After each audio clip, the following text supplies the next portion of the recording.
And hello, everyone. Welcome to the first annual episode of the Fifth Down College Football Talk Show, where we'll be discussing all things college football. This is our first episode, the inaugural episode. Hopefully, it's not our last one.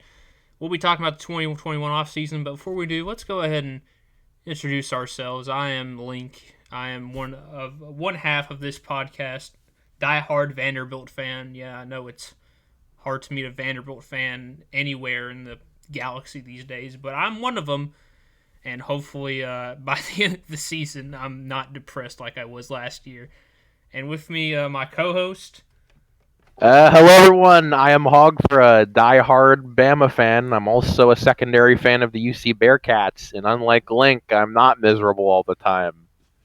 Yeah, But because you got two winners. I got one loser to deal with. luck of the draw, man. Yeah, exactly. All right.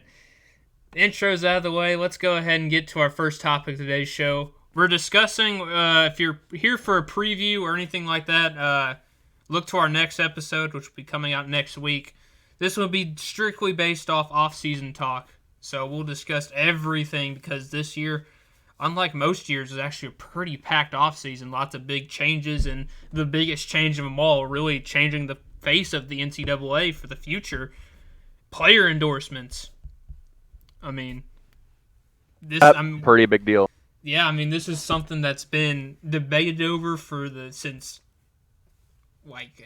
really college football went national, and we started getting all the games and whatnot, and yada yada this, and when college football really became a big money sport. But now the players are actually going to be able to make some money while they play. But, well, I mean, what's your thoughts on it? Because I'm happy for players. They actually get to understand, there could be some corruption to it or something. But honestly, it's about time the players get paid something and not in an under the table thing. It's like you can actually go in public with, like, Spencer Rattler. He's already signed with, I think, Raising Cane's to be one of their spokespeople. It's a new era. I generally agree because the reality of the situation is, like, I know people like Tim Tebow, for example, have gone on record saying they're totally against this because it hurts the purity of the game or whatever. Maybe so on paper, but in reality, we all know that this has been happening for years and years and years.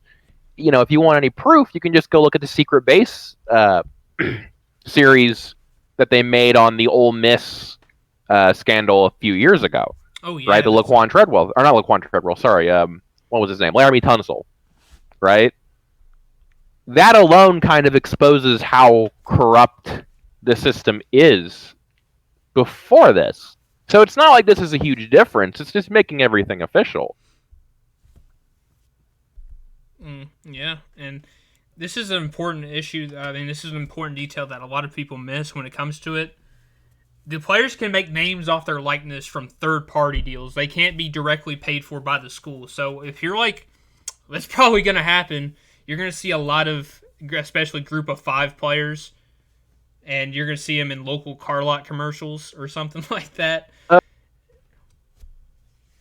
And some schools have already made, the University of Oklahoma have already made some detailed guidelines on what can and can't they endorse. Like, of course, they're not, you could, at the University of Oklahoma, you can be endorsed by anything except for gun stores, political groups, porn, I think, Can you endorse tobacco companies? I don't think you can, but it's just, I mean, that's just an Oklahoma thing. I don't know if that's going to extend to every part of the country. Oklahoma's also pretty conservative, so there's that too. Yeah. So we'll see. We'll look too into it because this is brand new. This is something that we haven't really seen before, or, I mean, wow. It took us till now. I mean, it's Reggie Bush apparently asked for his Heisman back and to be put back in the record books, and the NCAA said no. Dude, I swear, everybody, including me, was so pissed off. I'm like, give him his Heisman back. I don't care if he cheated academically. Nobody cares. Yeah, I mean that kind of stuff happens. Like, remember a while back, the North Carolina basketball's team. They got in trouble for that because they were fixing, like they were. They're making fake classes, yeah. Yeah. And then the NCAA said, well, it didn't directly involve athletes, so we can't do anything about it. Yeah, it's fun, and this may. I mean, I had this question, which probably isn't going to be answered very soon because of how it is. So you know how in college football is. It's not like the NFL or NHL or any other that because not one clothing company makes all the jerseys, all the products for every school. Every school is individually contracted. You got Adidas, Under Armour, Nike, and all that. Who says Nike can't go out to a school that's primarily like Adidas brand? Like I think Notre Dame's still part of Adidas, but let's say they try to pay high money to get one of the Notre Dame players to endorse their products, and that may be a big issue there. Yep, conflicting endorsements. Yeah, we'll have to see because I mean, I'm glad the NCAA is finally doing this, but this we're not letting them off the hook for it because I mean they're still the NCAA and they're still not very happy-go-lucky. So No, I will say, so far my favorite endorsement, which was just announced today, actually. So one of our recruits, I'm speaking for Alabama here. His name is Gaquinski McKinstry, which is a pretty good name. But his middle name, and it is his legal middle name, by the way, it's not just a nickname, is Kool-Aid. And today, he just officially announced that he has signed an endorsement deal with the Kool-Aid drink company. Oh, no. So yeah, they both have tweets up. I can read them. Hold on. Let me pull them up. That's actually another good point. Now that you mention it, that could be another big way for for boosters and all, or just recruits in general to look at like how many companies are looking at this school and saying, "Hey, we were willing to sponsor a kid or a group of kids." This also extends to the video games. I mean, we're finally getting NCAA football back for for EA Sports. I think the first one comes out 2023. I think I'm not sure. Yeah, 2023. But yeah, players are actually going to be getting likeness. Like they can actually use head scan. Like they can actually scan their face in and be in the game. No fake numbers, no fake names. And I mean, look. For the people complaining about it being too far off, at least it's not GTA 6 being 5 fucking years away. I mean, now this is another big thing for I guess for Electronic Arts, they're paying like a flat bill to every player that's going to be in the game, and then I guess they'll give a bonus out to like the whoever gets the cover. So it's fair for everyone. But obviously not everyone's going to be making the same amount of money depending on what school they go to for it. But at least everyone's going to be getting something. Yeah, I agree. I mean, at minimum, people should be able to make their own endorsement deals, right? It's like, and the prime example is the Todd Gurley fiasco back in 2014. I remember specifically when he was caught signing jerseys, and he was suspended for 3 games. Like, he wasn't even selling them or anything. He was just signing them. But was he like okay, so he was signing for free and he got in trouble for it? Yes, because supposedly he was somehow profiting off his own likeness even though he wasn't making money off of it. Jesus Christ. It wasn't even just like, oh, if you make money off of it, it's like even if you promote yourself, you can't do it.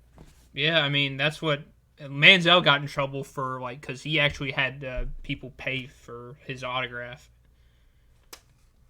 And you know what? And I guess one more question to go with. I mean, now players could they be able to make money off jerseys because now. I'm pretty sure this applies to most schools, but you can't really buy a named player jersey unless you get it custom made. I'm pretty sure that's how it is. Yep. Because I looked on Fanatics, and I've always looked on Fanatics for just scrolling around, and Vanderbilt jersey, they have like blank numbers, and then they just have, but they don't have the nameplates, but you can get them custom made on there. So hey, we probably be able to see that. But Wait, I just realized something. yeah, what's up? So, in honor of their new sponsorship, Gawinski, who's the Alabama player that signed with Kool-Aid, and the Kool-Aid company fucking switched accounts. What? They switched accounts. So, like, the Kool-Aid company is titled themselves Gawinski McKinstry, and Gawinski, he's the Kool-Aid company now.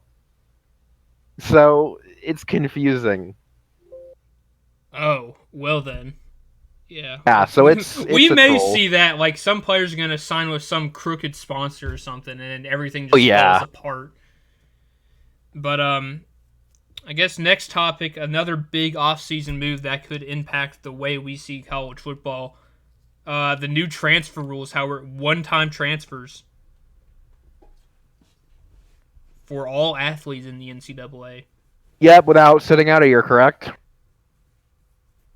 What was that? The one-time transfer rule is for every athlete, and they don't have to sit out a year, right? I'm pretty sure, yes. Hold on, let me pull it up right now. Let's see here.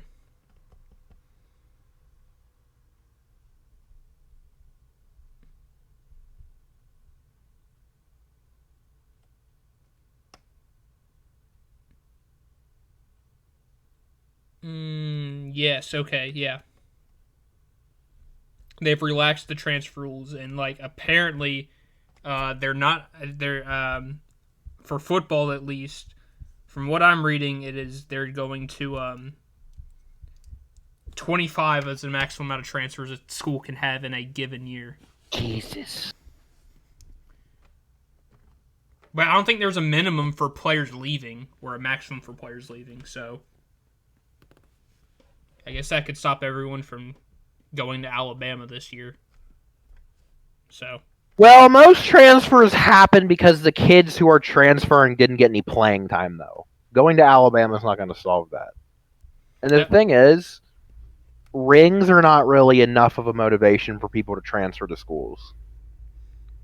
Yeah, I believe that's why the backup quarterback for Kentucky, they went to New Mexico earlier this week. Yeah, because he wanted playing time, exactly. New Mexico is New Mexico. He'll get playing time there plenty. You can get playing time at New Mexico if you're like a 2-star walk-on. Might be able to get one of your 0-star. I mean, you could be a walk-on and get some playing time. You could be New Mexico State, which is even worse. But yeah, at least New Mexico has a conference. New Mexico State is literally they're dropping down to FCS because apparently the WAC. They officially? I'm pretty sure they're setting up for it because from a big off-season thing at FCS, which I mean we don't really talk about FCS football here. We'll mostly stay on the FBS, but just for the sake of this topic right here, the WAC is sponsoring football again in the FCS. So I think Grand Canyon's going to be in there. Idaho, New Mexico State was one of those WAC schools that was heavily affected when they stopped sponsoring football. They didn't get to join the Mountain West train. Yeah, New Mexico State was in the Sun Belt, I believe, originally. Oh, were they? I think, yeah. They were. They got kicked out along with Idaho. Oh, and then they went to the WAC? Yeah. And then both those teams, after the WAC stopped sponsoring, they just went independent. Or I think... Well, actually, no, I got it wrong. My mistake. They were in the WAC, and then both Idaho and New Mexico State went to the Sun Belt, and then the Sun Belt kicked them out because they both sucked. Wow. You got kicked out of the Sun Belt for being bad? Well, it was a little more than just that. If I remember correctly, the main problem was that New Mexico State and Idaho were like way far off the other Sun Belt teams. That would be a good reason because they didn't. I think the furthest team west was North Texas. Yeah, well, that was Conference USA. Now, New Mexico is also in the Sun Belt, but New Mexico is actually decent, so they didn't get kicked out. Mm. But anyway, back on the transfer train. Um, really, I mean, I think this is one of those things that are gonna. We may not see it right now, but in the future, we're gonna start seeing like extremely huge moves with this transfer stuff. I mean, I think it depends. I mean, I still don't think that you're going to see a lot of transfers to big schools because those schools are typically going to have a large amount of recruits that are already there. What you are going to see, though, is you're going to start seeing transfers more often. I think that's a given. yeah.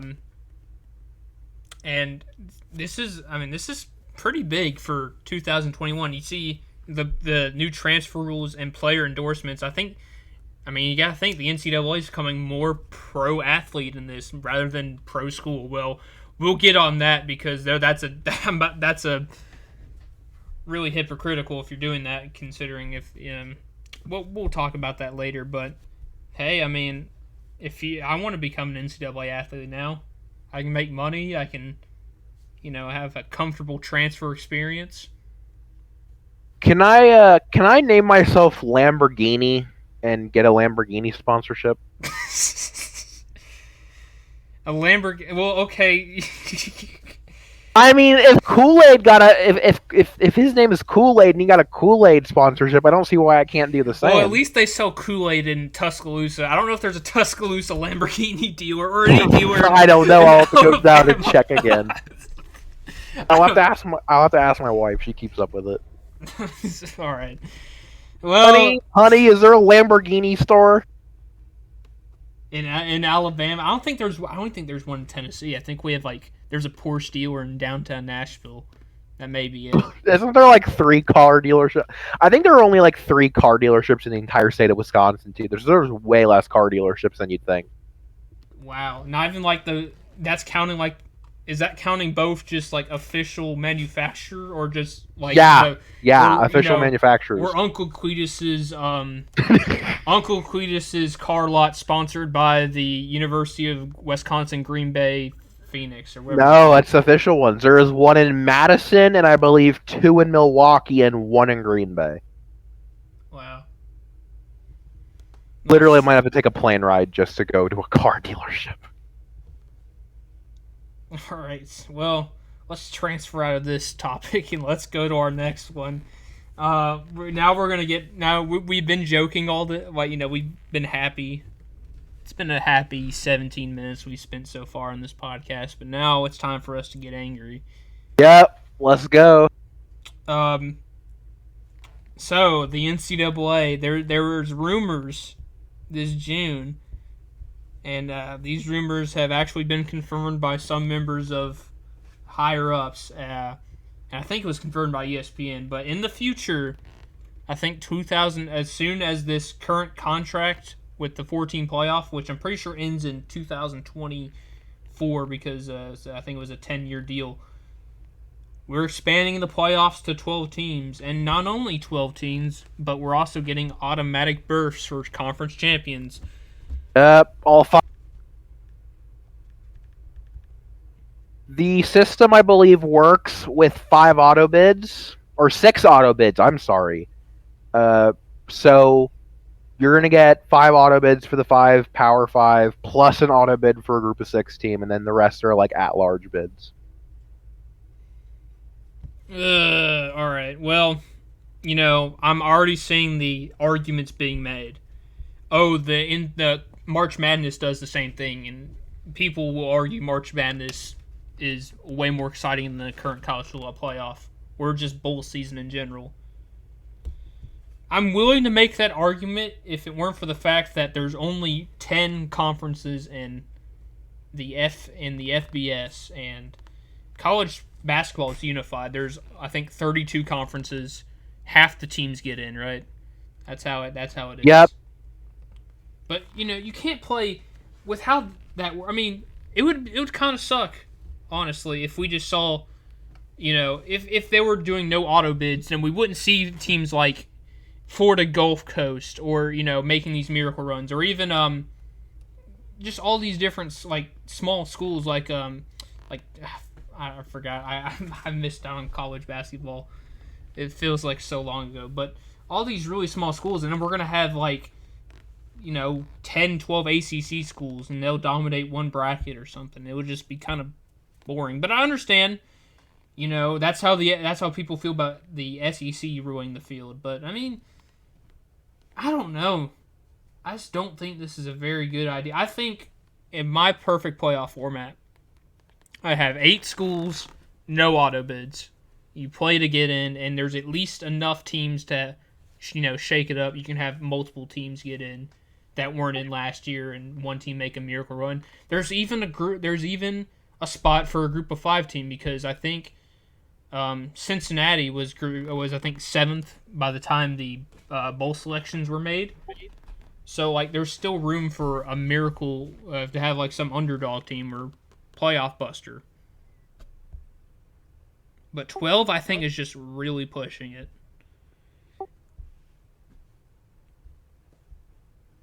Like, you think, people find it boring that the fact... I mean, that's, I think, a big part of why I don't like it, because this means nothing when it comes to, like, the SEC championship game. Usually it's number 1 Bama versus number 4-3 Georgia. The intensity is gone from that game because, I mean, they're really only playing for a first-round bye. Both teams still get into the playoff. It doesn't matter. I don't think that's a really good idea. Really, like, what's the point of watching the conference championship? Unless, like, if you're one of these schools like, I don't know, like USC, who's 18th in the country, and then they miraculously get into the college football playoff because they beat Oregon in a miracle game, even though they're 18th in the country with 4 losses, 1 to Fresno State or someone.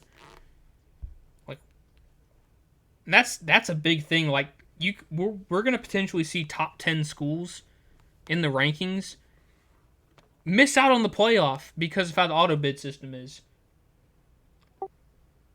Like, let's just assume,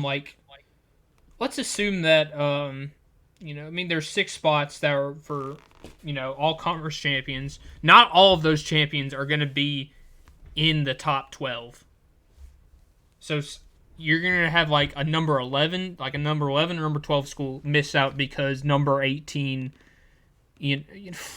like, it's dumb. Honestly, I don't like the auto bid system.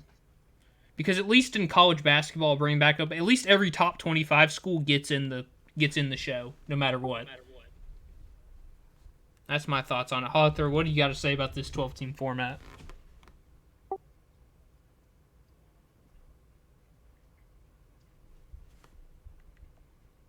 Hello?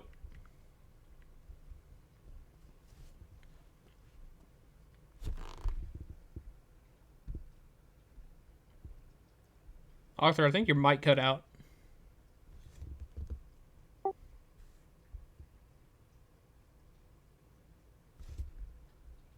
Am I good? All right, yeah, you're good now. All right, good. So, my problem with the system is that it sets a precedent, right? The same precedent that exists in the NFL and the MLB, that all you need to do is win your division or win your conference and you're good enough to be in the playoffs, which is dumb. We know that's stupid, right? Just this past season, we saw the NFC East in the NFL send a 7-win team to the playoffs, which is ridiculous, right? That should never happen.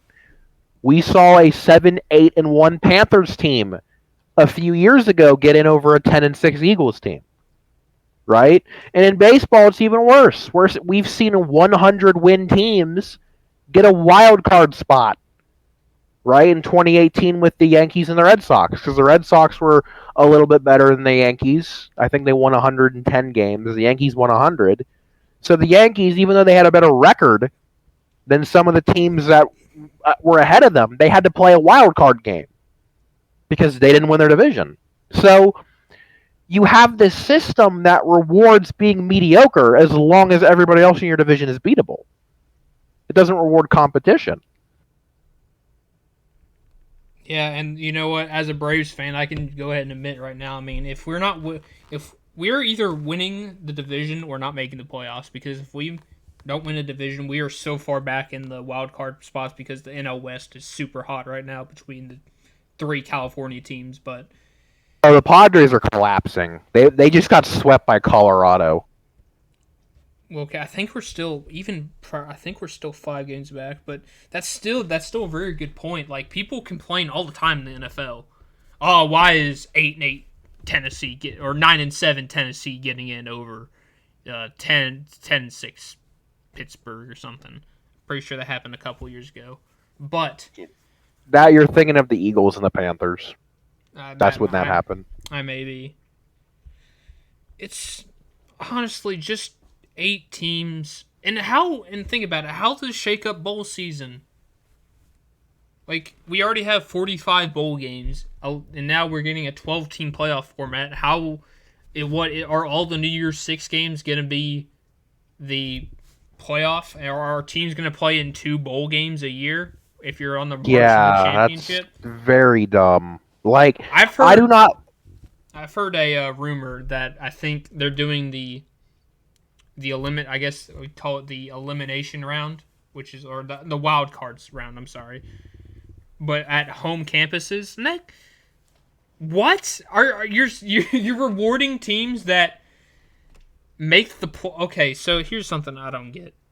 I guess they're gonna do the That's what it's looking like, because I don't think they have enough bowl games, or I don't know. They're miraculously instead of New Year's 6, will be New Year's 12 or something. But at this moment, I'm gonna give my view on this if you don't mind. Yeah, go ahead. What I think they're gonna do is pretty simple. It's a 12-team playoff. There's a New Year's 6. What they're gonna do is pretty simple. They're gonna have your first couple games, which are all gonna be on campus, which are gonna be ordered by seed, right? And then after that, you're gonna have the second round, which will probably be on New Year's Eve and New Year's Day, which are going to be the New Year's 6 games. And I think they're going to organize it by bowl tie-ins. That's my guess, like no matter where the seed is. So like for the Orange Bowl, you could see Clemson and Notre Dame play. For the Sugar Bowl, you could see Oklahoma and Alabama play, etc. That's what I think they're going to do. Okay, what about like the first 4 teams that are that get a bye? What about those? Are that like let's say they're gonna skip the first round. They're gonna move on to the bowl round. Oh, okay. Okay, I see what you're saying. So the first round's just gonna be on college campuses, which, hey, that's a good way to punish schools that are let's say, hey, Georgia, you lost in the SEC championship game. That sucks and all, but you're still number 5, and you still got to go play. Well, you still got to go play at Appalachian State. Go play Appalachian State in Athens. Here's your free ticket revenue. Have fun winning by 30. Yep. That's kind of bothers me. Just the fact that it says best group of 5 school. We don't know what rank they're going to be. They can just be they could be 24th. There could be just one year where the Power 5 just dominates the rankings, and 24th seed Cincinnati or UCF gets into the playoff over a team that may actually need, like, they actually, what's the word I'm looking for? Deserves it. Yeah, it's a problem. It's a big problem. I think a lot of people, like, if you go on r/college football Reddit, they're like, the current playoff system sucks. But it's like, you guys understand it's going to get worse. You're going to start to see controversies like in the NFL. It's not going to get any better. The truth is, there are not 12 teams that are playoff worthy. That's how I see it. Well, how do you feel about, like, my proposed 8 team with no a lot better. A lot better. In fact, I would even deny 8 teams. I would say 6 teams are the ideal, but they're not. They're going to do 12 teams because, as I said, they're going to do that bowl round. 6 teams, 8 teams, just not like it could be worse. There could be 16. True, there were people saying a 16 team, but I'm like, no. It's Something. Okay, so I'm looking right here. Yeah, it's gonna come out after the current contract. I think 2023 it ends. So that's upcoming.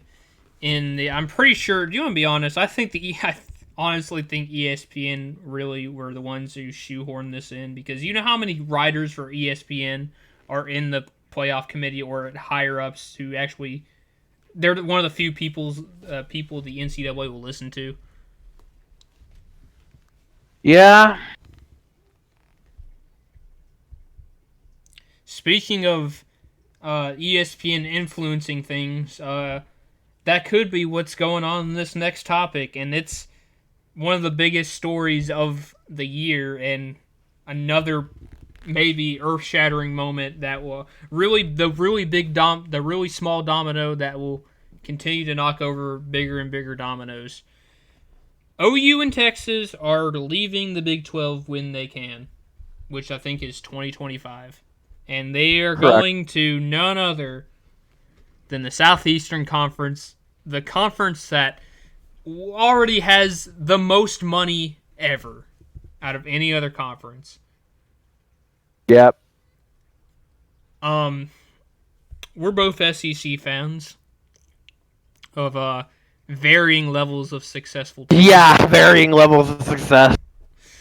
But I can speak. I think we can both say, because we've spoke about this a while ago, off camera. But I don't like this move as much as you probably do. Wait, you think I like the move? No, I didn't say you liked it. I'm saying you probably hate it as much as I do. Oh yeah, I do. Because here's the thing. Just for the fact that I'm going to have to deal with Texas and OU fans on the SEC boards make me mad enough. Because the Texas fans are genuinely annoying because they all like rated our board, and they were all like literally making your mom jokes and talking about how this is our conference now, we're going to help you get smarter and make more money. It's like you're not even officially a part of it, and you're already annoying everybody. You're already painting a target on your back, right? It's like they haven't done that for the last 10 years with their antics. Yeah. Like, the problem with Texas is that nobody takes them seriously anymore. They're there because of their money, right? They're a team that's been irrelevant, essentially, with the exception of a Mickey Mouse Sugar Bowl win over a Georgia team that didn't even care. And still carry the blue blood status on their back. Yeah, they're just there because of their money, and that's the problem. It's like adding Texas does not add any quality team to this conference, right? And you add in a team that has killed off two different conferences. It killed off the Southwest because of its greed, killed off the Big 12 because of its greed. So, we keep saying that, Texas will change this time. They don't change. They think that they're the hot stuff, right? They'll always be that way. And A&M fans have told us this for a million years. So did Nebraska fans. So did Mizzou fans. So it's the same thing over and over again. And nobody learns their lesson. Yeah, you're right about that. I mean, first off, okay, so Oklahoma and Texas, for some reason, instead of going to the Pac-6 or Pac-12 and trying to build up the prestige there, because the Pac-12's really in the need of trying to find an identity for itself and build up some prestige, they go to the SEC, which already has everything. Like, what do Texas and Oklahoma bring to the SEC that no other conference already did? What, blue blood status? Well, we already got Bama. We have Bama. We have Bama. Success. Bama, Auburn, Florida, Georgia, LSU, like A&M. I mean, basketball. Yeah, the success is there. Basketball, not really, because we have Kentucky. We've got Auburn, who's they've been shoddy these last few years, but Tennessee, they're getting a good basketball program now. Alabama this past year. Yeah, Florida has won a national championship in this century, unlike Oklahoma. All these, baseball, you can't really say much because Vanderbilt, LSU, Florida, Jesus Christ, they got nothing going for them. Like, what's the point?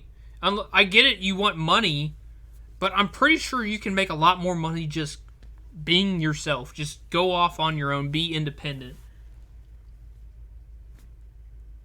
No SEC fan wants Texas.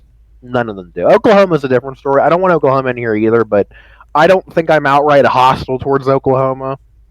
I prefer them to stay in the Big 12, but I'm at minimum not going to trash them too hard. Because unlike Texas, they have genuine grievances, specifically Fox putting all their games at 11 a.m. for some reason. Eastern time. I have no idea why. They put their game with Nebraska at 11 a.m. Big noon. Big noon. It's like, why? Stop. Forever. I guess the opinion is, like, after people get done watching game day, instead of watching the SEC game, they're gonna switch over to the Fox and watch the OU Nebraska game. But whatever. But I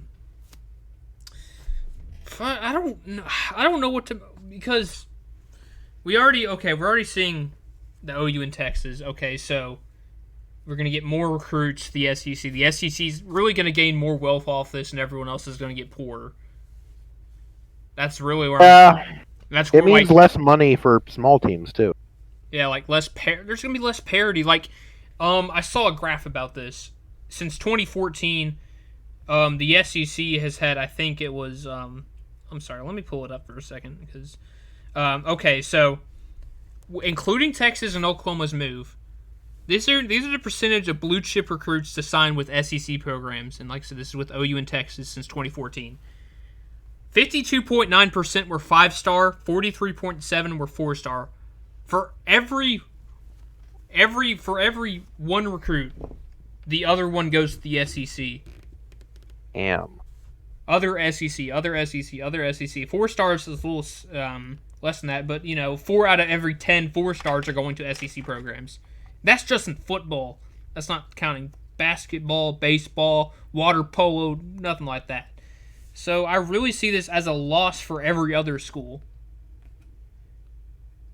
And we're currently looking at, with how this Super SEC 16 team school is, this is going to create, we're already seeing it because we've already gotten news that apparently Kansas, Iowa State, and other programs are reaching out to other conferences, specifically the Pac-12 and the Big Ten.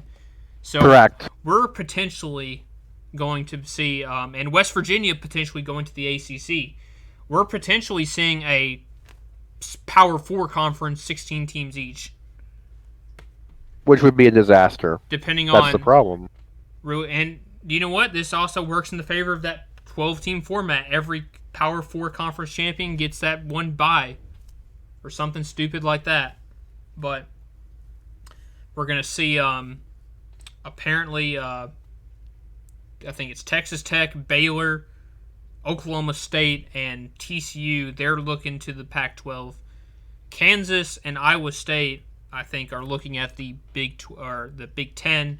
West Virginia is looking at the ACC. Notre Dame, I'm not sure on their status, but they're affiliate ACC members in every other sport, and including this one for football. But that was due to COVID. They may actually fully join the ACC. So this is going to spiral into what we're going to see. And I will be honest. I do think 2025 is the death of college football as we know it. I do. Like, I am going full doomer. I think college football in 10 years will look completely unrecognizable, and that's not a good thing. But that's what I think it is. It's going to essentially become an NFL minor league. And if I'm a betting man, I'm going to bet that pretty soon the college athletes are not even going to be like enrolled in the schools anymore. They'll just be like NFL players essentially. Right? Same thing. Really? I think that's the road that we're heading down, because the reality of the situation is the NCAA doesn't have any power. How long is it until the SEC decides, well, wait a minute, why do we even need the NCAA? They don't do anything. Yeah, and we know this is happening because the NCAA has already said that they're recommending a more decentralized model of administration. So this has already been thought of before. It's not something that I'm proposing or something that's new. It's being talked about right now. It's just not being framed as such, but that's absolutely what it is.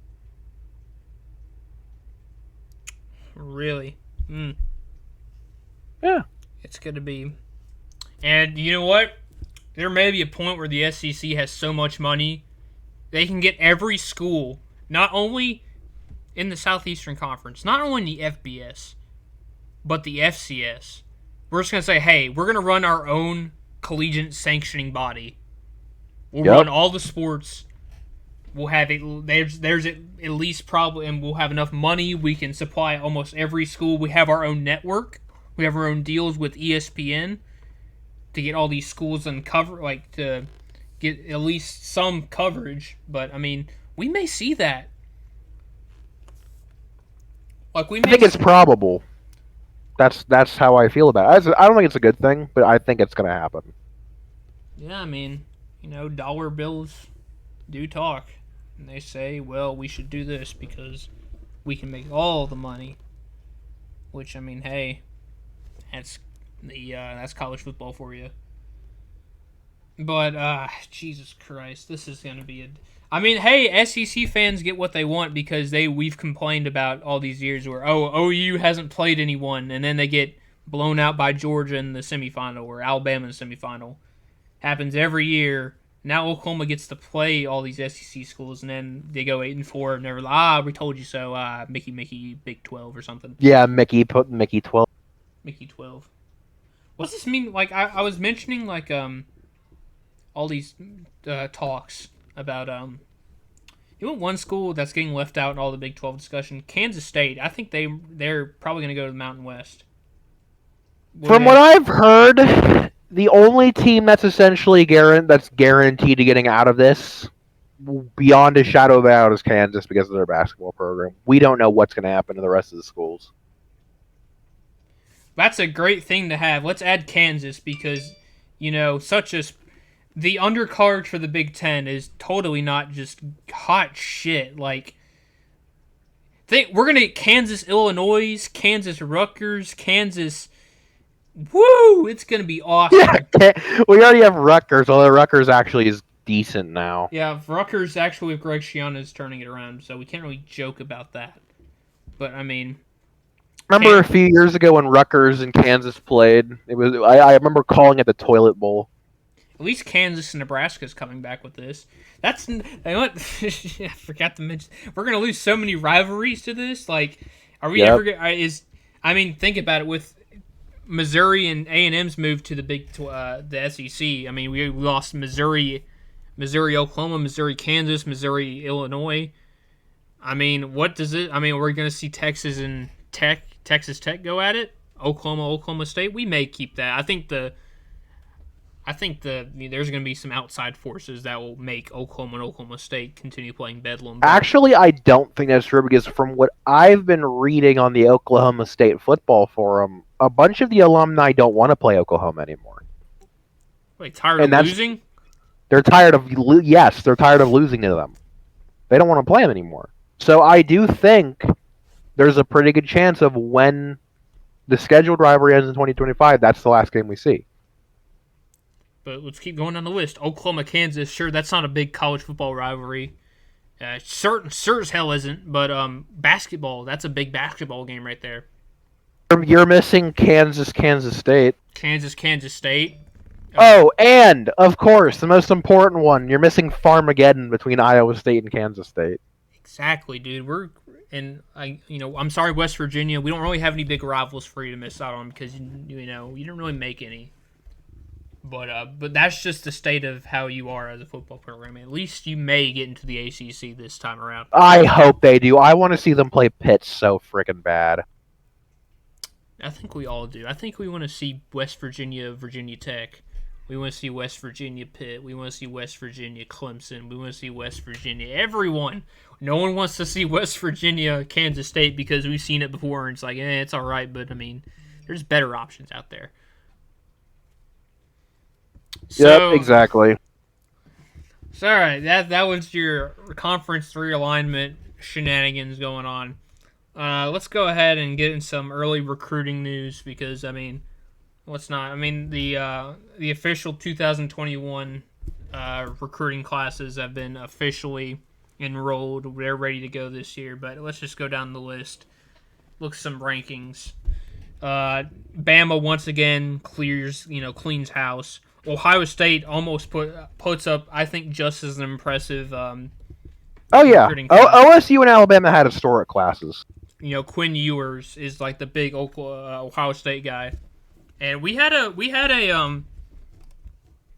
a guy who went to South Lake, watched him play a few games. I mean, he's gonna be something big. Oh yeah, he's an elite player. I mean, by any definition. When it comes to recruiting, though, there was a story that A&M got a 2023 four-star named Theodore Ostrom, who is a tight end from Sweden. So that's kind of funny. Getting a Swedish tight end. I don't know. Yeah, I think you're joking, dude. I'm not. I'm serious. I'm genuinely serious. I can give you a link if you really want it. All right, send it to me because I gotta look at sure. this. But let's keep going on the list. So LSU still coding off the fact that they won the national championship in 2019. They are still coding off of number 3, even though they've had some issues during this offseason we won't talk about. Les Miles is weird.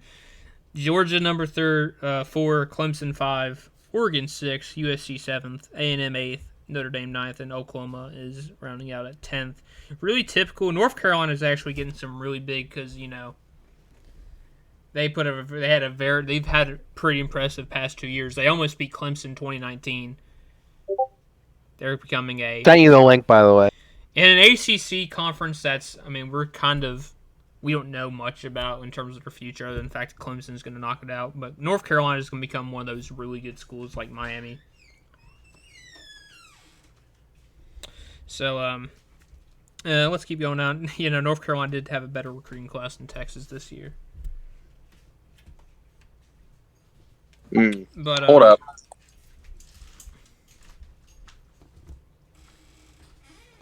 I gotta leave for a second because for some reason it put me on mobile instead of my computer. All right then, start again. What's up? We're back. I'm an idiot.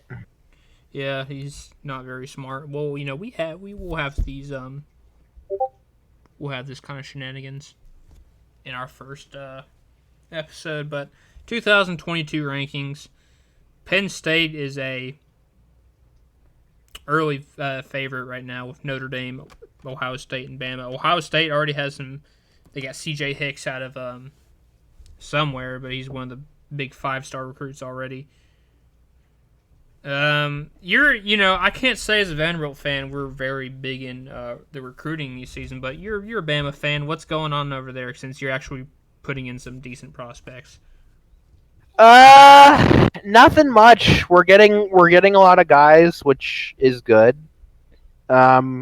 A&M tried to get one of ours. It didn't work because they suck.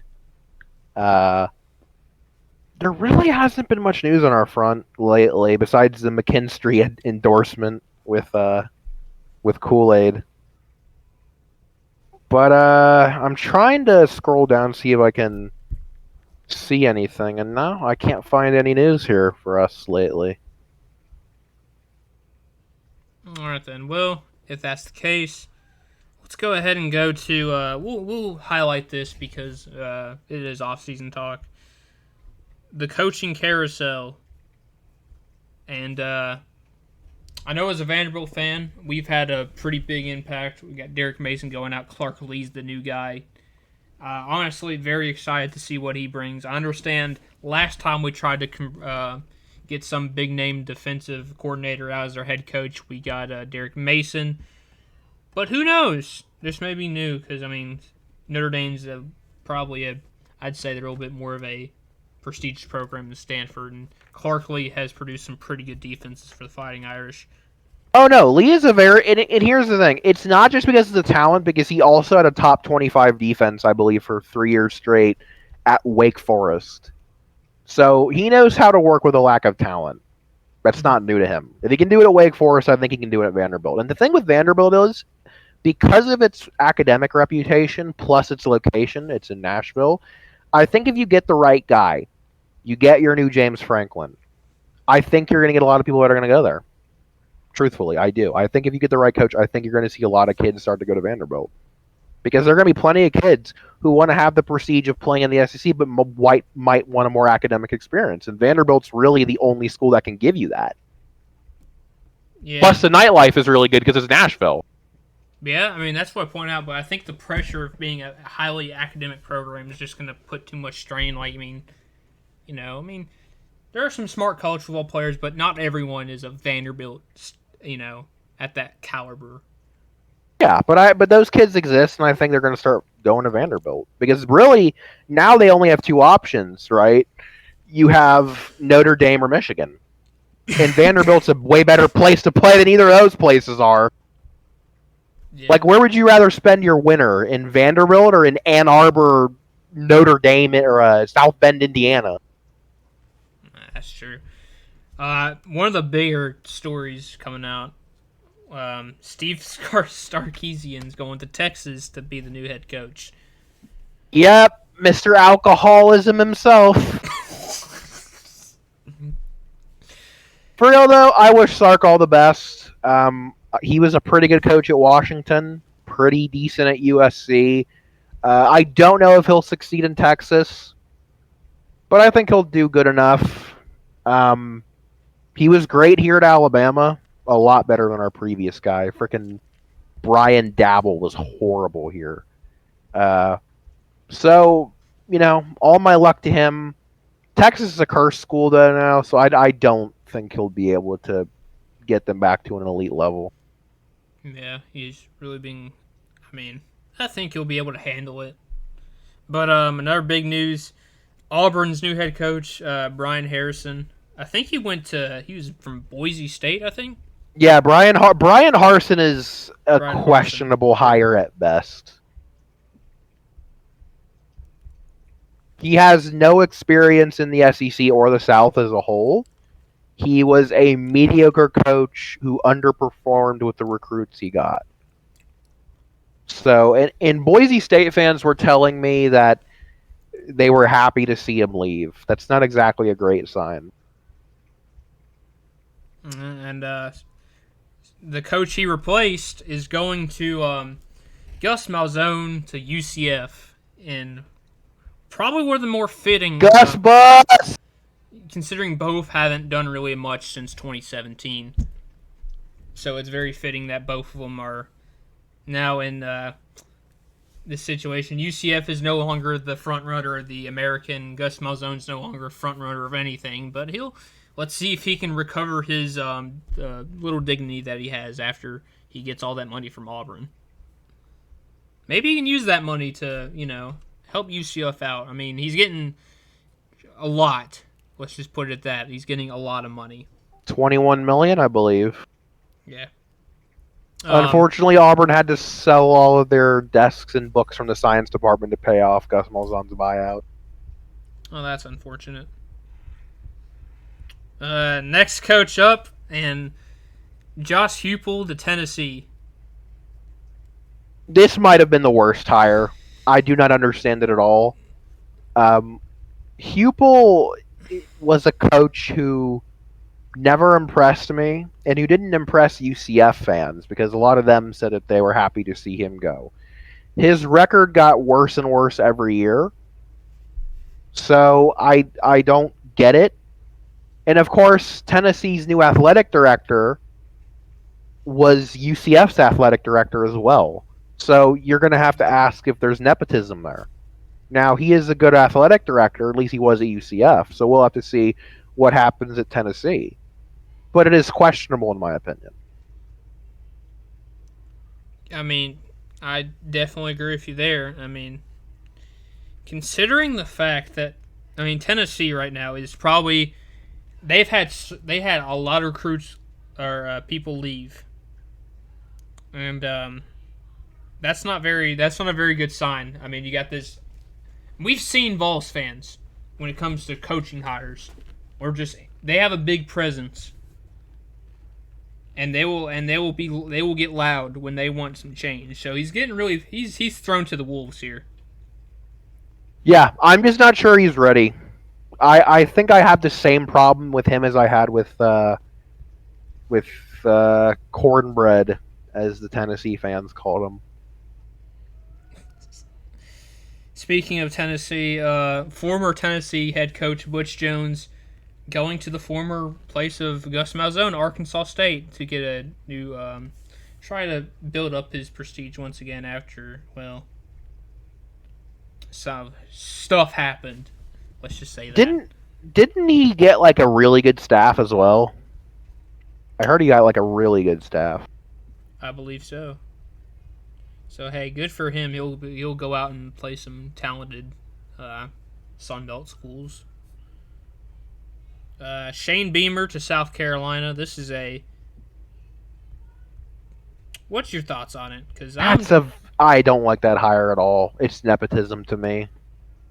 Yeah, because isn't the there's some person that's related to him, but yes, Frank Beamer, who is a very good coach at Virginia Tech. Yeah. Hey, wait, he's really related to Beamer? Shane is Frank's son. I feel like an idiot because I found out about that now. Oh well, but yeah, former Georgia, or where did he come from? I forget. I'm sorry. That you just telling me that just kind of threw off my entire game I was going here. But anyway, it was a pretty, not one of the. It was a pretty. Oh yeah, and Les Miles out of Kansas, by the way.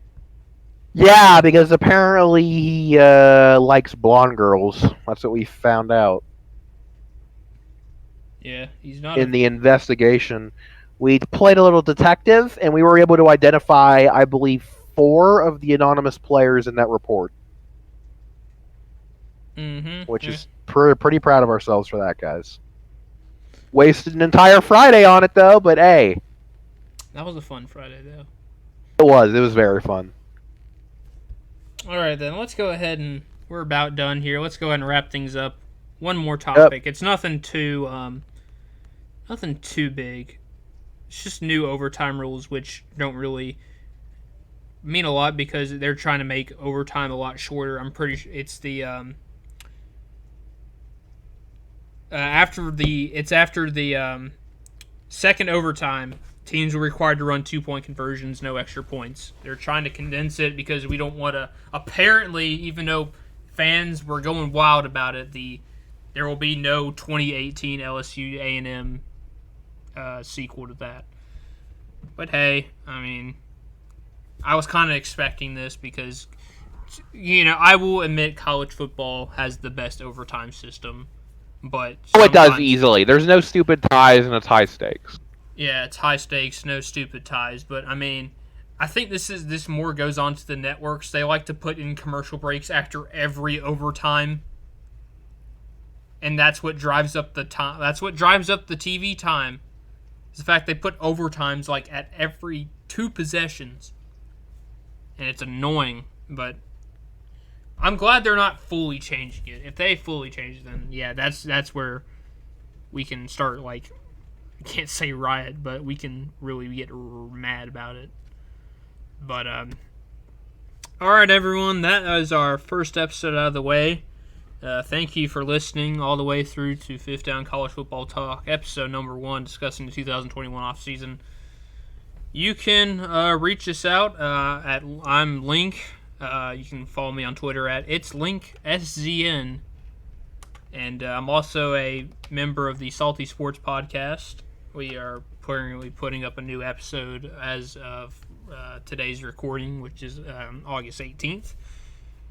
Hogthrower, you can... I am Hogthrower. I am on Twitter, Meme Man. It is at mememan820-248-53. You can find me there. I'm also on a couple different Discords that Link is also on, so if you happen to be on those servers, you can catch me there. Yeah. Next episode will be our big preview show / some week 0 nonsense because we like to. We love week 0. Week 0 has action-packed games like Nebraska, Illinois. And like Appalachian State, Charlotte, or something. Actually, I mean it's okay. There's really 2 games worth watching. Really, Nebraska, Illinois, and Hawaii, UCLA. That's about it. Other than that, it's Southern Utah versus San Jose State. But we'll do a preview show for that, and we may actually do a few questions. But let's stop stalling out and trying to fill up the runtime. This has been the 5th Down College Football Talk. Thanks for watching.